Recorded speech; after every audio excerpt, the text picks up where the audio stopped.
கையில் பிடிச்சி எடுத்துக்கிட்டு சாப்பிடுது பாருங்கள். அது ஒரு மாதிரி அது வந்து விஜயவாடானுடைய ஸ்பெஷல் ஸ்வீட். அது மேலே வந்து அரிசி மாவில் அப்படியே வந்து ஒரு ஒரு துணி மாதிரி பண்ணி ஃபோல்ட் பண்ணியிருக்கோம்.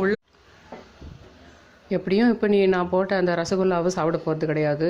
அது கோவர் ஸ்வீட்டுன்றதுனால நீ வந்து சைவ, அதனால் நீ அதை சாப்பிட மாட்ட. புளிப்பு காரம்லாம் கூட நீ சாப்பிடுவ. அநேகமாக அணில் ஒரு வேளை வைணவமாக இருக்கலாம். அதனால் ஒரு வேளை இந்த ரசகுல்லாவை நான் போட்ட இந்த ரசகுல்லாவை அணில் வேறு சாப்பிட்டா வந்து சாப்பிடலாம். நீ சாப்பிட போகிறதில்ல, தெரிஞ்சிச்சு. கையில் பிடிச்சி எடுத்துக்கிட்டு சாப்பிடுது பாருங்கள்.